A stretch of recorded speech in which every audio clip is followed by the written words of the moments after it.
Welcome back to SevereMMA, and I'm joined by Taka Mhandu, who is having an interesting travel day over to EFC 90. How are you doing Yes, tonight, I am. Taka? Where are you now? I am very good. I'm currently in Dubai Airport at the minute. I think it's what time is it now? I think it's about 20 to 1 here at the minute. And my flight is at 20 to 5. So I'm literally just chilling now, getting a bit of food into me that I cooked before I left because I can't eat out nice here. So I'm literally kind of enjoying the travels, enjoying the experience. But yeah, everything's good anyway. How are you? I'm doing well. It's been a mad week with Bellator 270 going on. We got you fighting on EFC 90, Ian Yeah, Gary fighting on yeah. UFC 268. So it's been a mad one. Um, what's been going on? You've had a bit of trouble getting over there, have you? No, no. You saw like yesterday trying to get. There's a bit of problem to getting to the airport yesterday, but everything was sorted out. And literally the next five, within about 5 10 minutes, I literally had another flight booked for today, which is all right. But I'm just looking forward. I'm happy. I'm in transit now, so that's the main thing. But so I'm looking forward to getting in there and scrapping. You know what I mean? Like oh, that's all I want to do. All I want to do is fight. Like I wish I could fight somebody in my backyard and never mind having to fight halfway across the road. But it's these things happen. So when the show goes on. Well, you're certainly staying active anyway. So congratulations on your pro debut victory. Thank you very How much. how did you feel? How was the whole experience? First of all, going over to South Africa, and how did you get on? The whole experience in general was surreal, you know. Like I was trying to be in the moment as much as I could, but in terms of like just the whole experience, it was like is I was very taken back when I looked back on it, not when I was actually in the moment. So when I was looking back at just the experiences that I've done, like the safaris, just the traveling to get over there for a fight, just the professionalism of the show, like it was like looking back on it, it's probably one of the best experiences of my life, and I'm looking forward to going in here now this time around with a lot more familiarity and kind of just knowing what to do and being comfortable in my surroundings is the main thing.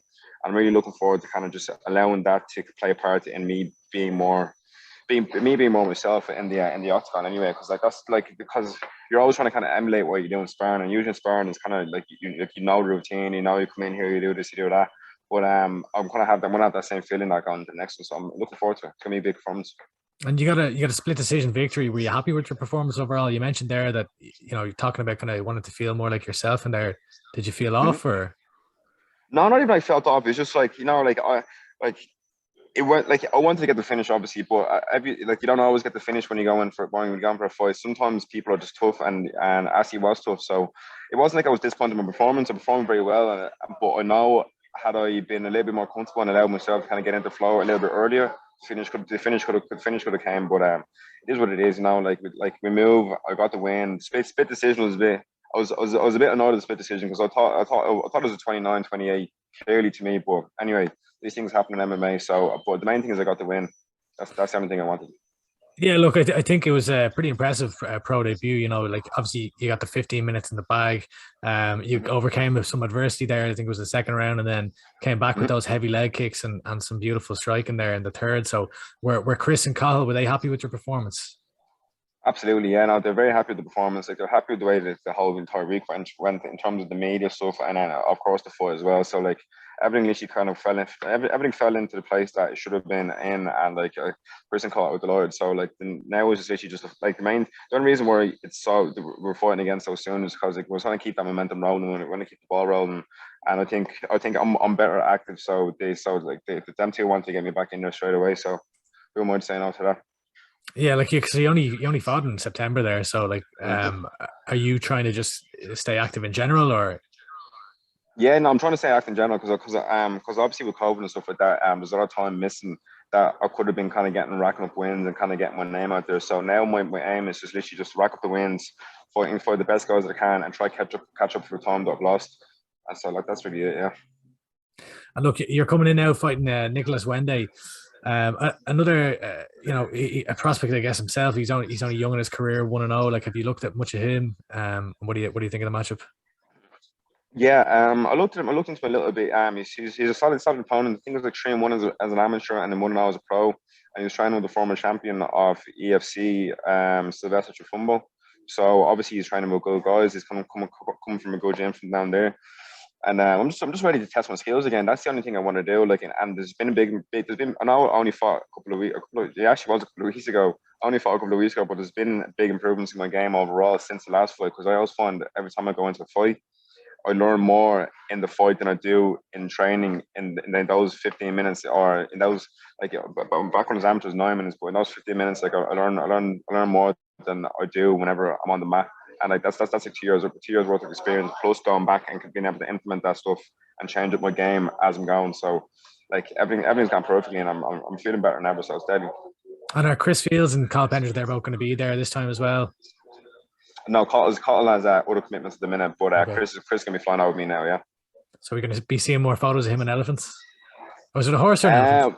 It was an elephant. No, sorry, it was a horse. Yeah, it was a horse. So the funny thing is that, right? Like I was thinking everybody was going to be saying Django, but everyone was saying Brokeback Mountain, and I was that's not where I wanted it to go. But I don't know. But we'll see what happens this time around anyway. You got to set the record straight. I have to set the record straight. It's Django, not Brokeback Mountain, all right? But no, in terms of, like, I don't know, like, I think this time around, like, I wouldn't mind going on a little actual, like, car safari, you know, like, kind of seeing, like, the game animals, because obviously you can't see game animals like lions and hyenas when you're like when you stand sitting on a horse. So like obviously they'll be chasing, so which we don't want, but we'll see what happens this time around. Yeah, and look, I know you were talking before the fight. We were chatting, and you were talking about, you know, going over to visit your dad's grave. Did you get to go over in the end? No, so this fight kind of came about quite short notice. So we never actually got a chance to plan that out this time around. So we're going to be looking to do that to come the new year now, and finally go get to visit my dad's grave. So I'm looking forward to that. But I would like to do it this time around. But obviously things don't have to work. Things obviously don't always work out the way you want. So next time. And look, still building, you know, 1-0 now, only starting your pro career really still. What are you looking to show in there at this fight, sir? This fight, I'm looking to just show just a level of calmness that I think, because everybody thinks that, everyone from the outside thinks that I am calm when I'm in there. But sometimes, like, I don't feel that within myself. So this time I'm looking to just go in there and just be literally just be like water, as Bruce Lee said. And Chris is probably gonna hate me for saying that, because he hates those cheesy things. But like, obviously, like, I want to flow in there, you know. Like, if the grappling comes, the grappling comes. The grappling is just something that I could have used a lot in the last fight, but I kind of got into a little bit too much of him. There's opens there for takedowns, and this time I'm just gonna go with where the fight goes, and my best avenue to victory as well. Give us a prediction for the fight.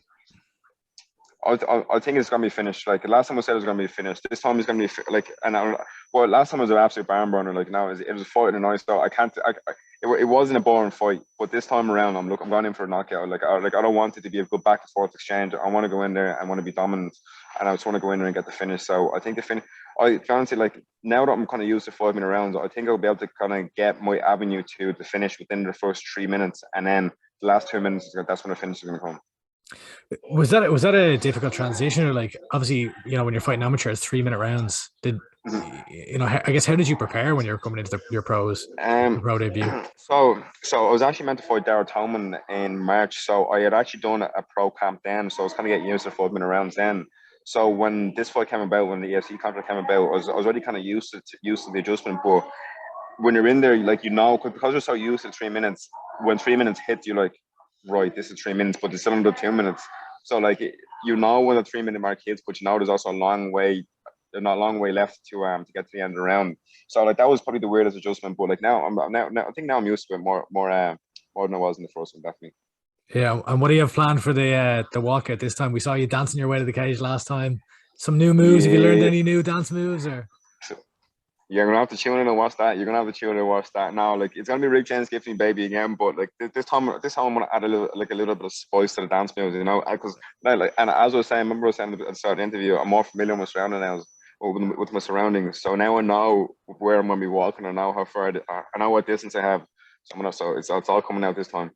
And your teammate Ben Hughes is there with you in the airport. Is he getting dragged into it this time? Does he have to get the dance shoes on? Like, if you're walking out with me, you're getting the dance shoes are on. That's a given. So I hope you taught Chris Fields a few moves since the last time.